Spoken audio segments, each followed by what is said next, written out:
प्रधानमंत्री नरेंद्र मोदी ने आज किसानों को दिवाली गिफ्ट दिया। एक क्लिक से किसानों के खाते में 16,000 करोड़ रुपए ट्रांसफर किए गए। दिवाली से ठीक पहले नकद पाकर किसान गदगद हैं। खेत से खाते तक ये प्रधानमंत्री का किसानों से कमिटमेंट है। एक कमिटमेंट नरेंद्र मोदी का गुजरात से भी है। वो गुजरात जो प्रधानमंत्री का पॉलिटिकल पावर हाउस है, लेकिन आज नरेंद्र मोदी ने एक बार भी गुजरात का नाम नहीं लिया। आप भी सोचेंगे आखिर ऐसा क्यों? वजह हम आपको बताते हैं।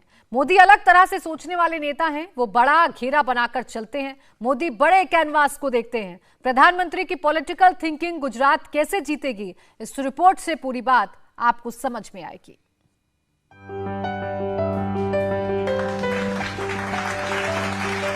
नरेंद्र मोदी ने नया रास्ता बनाया है।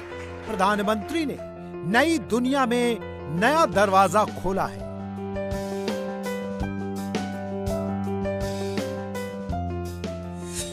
साथियों, हम सामान्य मानवी के जीवन स्तर को बदलने का संकल्प लेकर के दिन रात मेहनत कर रहे हैं। हमारा संकल्प है व्यवस्थाओं में सुधार का। हमारा संकल्प है पारदर्शिता लाने का। हमारा संकल्प है आखिरी पंक्ति में खड़े व्यक्ति तक पहुंचने का। पूरी तैयारी करने के बाद, पूरा होमवर्क करने के बाद मोदी ने कदम बढ़ाया है। संकल्प एक है, लक्ष्य एक है, प्रधानमंत्री का इरादा नेक है। चुनाव का नगाड़ा बज चुका है। प्रचार का रथ सज चुका है। सेना आमने सामने खड़ी हो गई है। आपको लगता होगा कि ऐसे समय में नरेंद्र मोदी ने डिजिटल बैंकिंग वाला प्रोजेक्ट क्यों लॉन्च किया? मोदी को इससे क्या फायदा? प्रधानमंत्री को गौर से सुनेंगे तो इन सवालों के जवाब मिलने लगेंगे। हमारी सरकार का लक्ष्य भारत के सामान्य मानवी को एम्पावर करना है, उसे पावरफुल बनाना है। इसलिए हमने समाज के अंतिम पायदान पर खड़े व्यक्ति को ध्यान में रखकर नीतियां बनाई और पूरी सरकार उसकी सुविधा और प्रगति के रास्ते पर चली। सामान्य मानवी, आखिरी आदमी, गरीब आदमी, महिला, किसान, मजदूर, रेहड़ी पटरी वाले, आत्मनिर्भर, good governance, ease of living, Jan Dhan, आधार, संभावनाएं, भागीदारी, इंक्लूजन, तकनीक, संकल्प, लक्ष्य, सुविधा, प्रगति। हमने समाज के अंतिम पायदान पर खड़े व्यक्ति। प्रधानमंत्री के 30 मिनट के राष्ट्रीय संबोधन में इनका जिक्र बार बार आया। जानते हैं क्यों? क्योंकि पिछले 8 साल में मोदी ने हिंदुस्तान में एक नया वोट बैंक बनाया है। जाति से अलग, धर्म से अलग, क्षेत्र से अलग, रीति रिवाज से अलग। ये मोदी का वोट बैंक है, जिसे उत्तर प्रदेश चुनाव के बाद लाभार्थी वोट बैंक कहा जाने लगा है। ये मोदी का अपना वोट बैंक है। प्रधानमंत्री उसकी केयर कर रहे हैं। आपने ध्यान दिया होगा, करप्शन की खबरें अब कम आती हैं। घोटाले की हेडलाइन अब कम छपती है। बिचौलिया कल्चर कम हुई है। बैंक अकाउंट होने की वजह से नरेंद्र मोदी दिल्ली से जो पैसा भेजते हैं वो लाभार्थियों के डायरेक्ट खाते में पहुंचता है। पैसा अब घिसता नहीं। मोदी अगर 1 रुपया भेजते हैं तो पूरा 1 रुपया ही लाभार्थी के खाते में पहुंच जाता है। जन धन खाता से फाइनेंशियल इंक्लूजन, आधार नंबर से करप्शन पर चोट, JAM ट्रिनिटी से बिचौलिया कल्चर खत्म, गांव-गांव तक डिजिटल पेमेंट की सुविधा, पंचायतों तक ब्रॉडबैंड का नेटवर्क और अब 75 जिलों में 75 डिजिटल बैंकिंग यूनिट की शुरुआत। $5 ट्रिलियन की इकोनॉमी बनाने में अभी वक्त है, लेकिन यूपीआई के जरिए डिजिटल पेमेंट में भारत पहले से नंबर 1 हो गया है। नंबर ऑफ ट्रांजैक्शंस के मामले में अमेरिका और चीन भी इंडिया से पीछे हैं। डिजिटल बैंकिंग और डिजिटल इंक्लूजन के जरिए इंटरनेशनल मॉनेटरी फंड यानी IMF भी मोदी की तारीफ कर चुका है। बैंक अकाउंट होने की वजह से गरीब लाभार्थियों तक सब्सिडी का पैसा सीधे उनके खाते में पहुंचा। बैंक खातों के जरिए ही गरीबों को घर बनाना हो, शौचालय बनाना हो, गैस की सब्सिडी प्राप्त करना हो, उनको सीधे उनके खाते में दिया जा सका। किसानों को भी तमाम सरकारी योजनाओं से मिलने वाली मदद बैंक खातों की वजह से उन तक आसानी से पहुंचाई जा सकी। और जब कोरोना महामारी का दौर आया, तब सीधे गरीब के बैंक अकाउंट में, माताओं बहनों के बैंक अकाउंट में सीधा पैसा पहुंचाया गया। अभी अभी IMF ने भारत के डिजिटल बैंकिंग इंफ्रास्ट्रक्चर की भूरी भूरी प्रशंसा की है। इसका श्रेय भारत के गरीबों, भारत के किसानों और भारत के मजदूरों को जाता है, जिन्होंने नई तकनीकों को हिम्मत के साथ, समझ के साथ अपनाया, उसे अपने जीवन का हिस्सा बनाया। साथियों, वित्तीय भागीदारी जब डिजिटल भागीदारी से जुड़ जाती है, तो संभावनाओं का एक नया विश्व खुलने लग जाता है। ये तो है मोदी की तैयारी। अब आपको दिखाते हैं मोदी की पार्टी ने क्या तैयारी की है। बीजेपी अध्यक्ष जेपी नड्डा ने दिल्ली में रैली की। रामलीला मैदान में बीजेपी के हर बूथ से 5 कार्यकर्ता बुलाए गए और पार्टी ने इन्हें पंच परमेश्वर सम्मेलन का नाम दिया। अरविंद केजरीवाल से लड़ाई गुजरात में है, बीजेपी उनको दिल्ली में घेर रही है। घोटाले पे घोटाला किया। घोटाला क्या किया? घोटाला ये किया कि शराब के ठेकेदारों से 2% का कमीशन होता था, उस कमीशन को 12% कर दिया। जहां 400 करोड़ रुपए में कमीशन में जाता था, वहां 2400 करोड़ रुपए कमीशन में गए और उसमें से 6%, 6% किकबैक। नया इंतजाम, 12% दे दो, 6% ले लो। कमाई आम के आम, गुठली के दाम। कांग्रेस पार्टी कमीशन के लिए जानी जाती थी, लेकिन इन्होंने तो उसका भी रिकॉर्ड तोड़ दिया, उसका भी रिकॉर्ड तोड़ दिया। दिल्ली में एनसीडी के चुनाव होने वाले हैं, गुजरात में विधानसभा के चुनाव हैं। मोदी की पार्टी ने वहां फुल फोर्स लगाया है। प्रधानमंत्री ने गुजरात की पिच तैयार कर दी है। मोदी की टीम उस पिच पर बैटिंग के लिए उतरी है।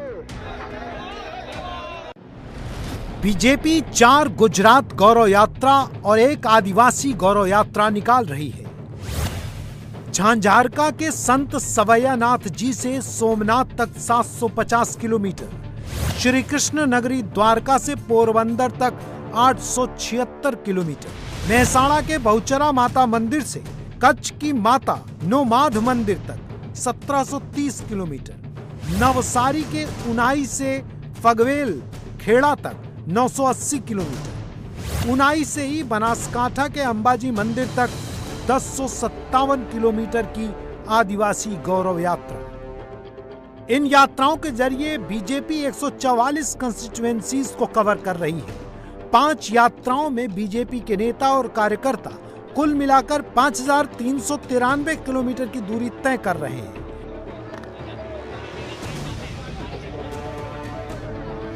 गौरव यात्रा के जरिए बीजेपी मोदी के गुजरात मॉडल को गांव-गांव तक ले जा रही है। इन यात्राओं में दिल्ली वाले नेता नहीं हैं। इन यात्राओं को गुजरात के लोकल लीडर लीड कर रहे हैं। ये तो हुई बीजेपी की तैयारी। गुजरात के पॉलिटिकल थिएटर में बीजेपी लीड रोल में है, संघ सपोर्टिंग रोल में है। संघ ने गुजरात को दो हिस्सों में बांटकर स्वयंसेवकों को उतारा है। एक सेंटर अहमदाबाद में है और दूसरा सेंटर सौराष्ट्र के राजकोट में है। संघ ने हर विधानसभा में 30-40 स्वयंसेवकों को दायित्व दिया है। पूरे गुजरात में लगभग 6000 स्वयंसेवक काम में लगे हैं। पुराने वरिष्ठ लोगों को जोड़कर जनता को मोबिलाइज किया जा रहा है। असंतुष्ट कार्यकर्ताओं को मनाने का काम भी चल रहा है। अरविंद केजरीवाल गुजरात में दिल्ली मॉडल का प्रचार कर रहे हैं। अपने साथ वो कभी मनीष सिसोदिया को ले आते हैं तो कभी पंजाब के सीएम भगवंत मान को साथ रखते हैं और टारगेट हमेशा नरेंद्र मोदी को करते हैं। ये कहते हैं डबल इंजन की सरकार, कहते हैं ना डबल इंजन। इस बार गुजरात को डबल इंजन नहीं चाहिए, नया इंजन चाहिए, नया इंजन चाहिए। ये डबल इंजन पुराना हो गया, 40-50 साल पुराने हैं दोनों इंजन। इस बार नया इंजन, नई पार्टी, नए चेहरे, नया विचार, नई ऊर्जा, नया सवेरा। नई पार्टी को वोट दो, ट्राई करके देखो एक बार। ट्राई करने में तो कुछ नहीं जाता, एक बार ट्राई करके देखो, एक मौका देके देखो। एक मौका मांगने आया हूं। इन लोगों को तुमने 70 साल दे दिए, कांग्रेस को इतने साल दे दिए, 27 साल बीजेपी को। एक मौका केजरीवाल को देके देखो। केजरीवाल ने पंजाब जीतने के अगले ही दिन 28 लोगों की टीम गुजरात भेज दी थी। आम आदमी पार्टी ने अपना next political stoppage Gujarat decide किया है। गुजरात जीतकर केजरीवाल 24 में मोदी को टक्कर देना चाहते हैं, मगर क्या केजरीवाल ने इसके लिए तैयारी की है? आपके राज्यसभा सांसद संदीप पाठक गुजरात के प्रभारी हैं। बूथ मैनेजमेंट का सारा काम संदीप पाठक ही देख रहे हैं। दिल्ली के आप विधायक गुलाब सिंह सह प्रभारी बनाए गए हैं। 1 महीना पहले राघव चड्ढा को भी सह प्रभारी बनाकर गुजरात भेजा गया। 1 अगस्त से केजरीवाल हर हफ्ते गुजरात जा रहे हैं। मनीष सिसोदिया लगातार 6 दिन तक गुजरात में प्रचार कर चुके हैं। जिन इलाकों में बिहार और पूर्वांचल के लोग रहते हैं, वहां दिल्ली के विधायक संजीव झा, ऋतुराज झा को भेजा जाता है। पॉलिटिकल बज़ क्रिएट करने के लिए केजरीवाल कुछ बड़ा करना चाहते हैं। आम आदमी पार्टी की पूरी कोशिश है कि किसी तरह मनीष सिसोदिया अरेस्ट हो जाएं, तो उसके लिए गुजरात में हवा बनाने का मामला सेट हो जाए। दिल्ली के शराब कांड में सीबीआई ने मनीष सिसोदिया को पूछताछ के लिए बुलाया। आम आदमी पार्टी तभी से अरेस्ट का शोर मचा रही है। तो अब हम सब लोग समझ रहे हैं कि कल जो मनीष जी को गिरफ्तार किया जा रहा है, उसका लेना देना एक्साइज से नहीं है। उसका मामला गुजरात चुनाव का है। गुजरात के अंदर गुजराती लोग परिवर्तन चाह रहे हैं, परिवर्तन की बात कर रहे हैं। भारतीय जनता पार्टी और आम आदमी पार्टी की सीधी टक्कर है गुजरात के अंदर। भारतीय जनता पार्टी घबराई हुई है, उनकी घबराहट हर जगह दिख रही है और आने वाले 1 महीने में मनीष सिसोदिया जी के जो कार्यक्रम लगे हुए हैं गुजरात चुनाव को लेके, गुजरात के अंदर प्रचार को लेके, उसको रोकने के लिए कल मनीष सिसोदिया जी को गिरफ्तार किया जाएगा। बीजेपी अरविंद केजरीवाल को गुजरात की फील्ड नहीं देना चाहती, इसलिए केजरीवाल को दिल्ली में ही घेरा जा रहा है। एमसीडी चुनाव तो बहाना है, बीजेपी का केजरीवाल पर निशाना है। आज 3 एमएलए और मिनिस्टर आज जेल में 3।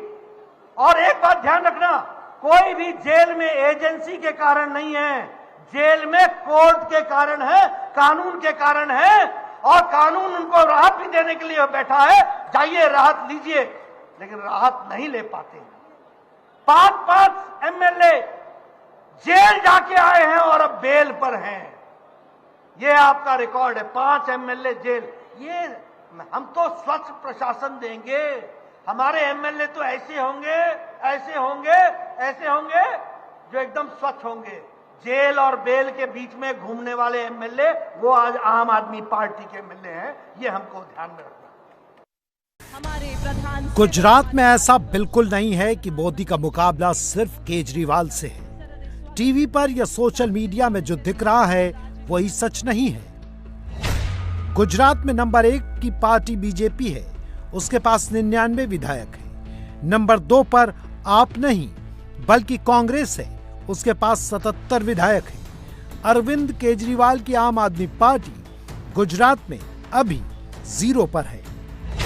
5 साल पहले हुए चुनाव में बीजेपी को 49.1% वोट मिले थे, कांग्रेस को 41.4% वोट मिले थे, आम आदमी पार्टी को 0.05% वोट मिले थे।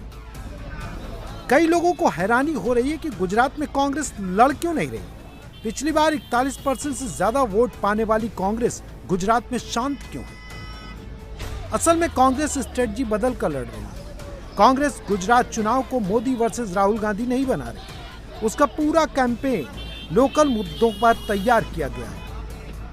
राहुल गांधी की भारत जोड़ो यात्रा गुजरात जाएगी ही नहीं, गुजरात कांग्रेस अपनी यात्रा निकाल रही है। युवा कांग्रेस ने गुजरात में युवा परिवर्तन यात्रा निकाली। अहमदाबाद से उमरगांव का पहला फेज पूरा हुआ, दूसरा फेज सोमनाथ से सुई गांव तक होगा। लोकल नेताओं को 5-5 दिनों के लिए अपने इलाके में भेजा गया है। इसके अलावा 10 लाख आदिवासी घरों तक पहुंचने का कांग्रेस दावा कर रही है। गुजरात में अंदर खाने क्या चल रहा है, नरेंद्र मोदी ने उसे पकड़ लिया है। गुजरात ने बदनाम કરવામાં બાકી નહોતું રાખ્યું। કોર્ટ કચેરીઓનો પણ જઈને રોજ ગુજરાતને બદનામ કરવાના ખેલ ખલાતા હતા। પરંતુ ભાઈઓ બહેનો, સોનાની જેમ તપીને ગુજરાત સ્વર્ણની જેમ બહાર નીકળ્યું છે। ભાઈઓ, આ ગુજરાતની જનતાએ ધીરજપૂર્વક, ખંતપૂર્વક આ બધી બદનામીઓને મિટાવી દઈને આજે ચમકતું થઈ ગયું છે।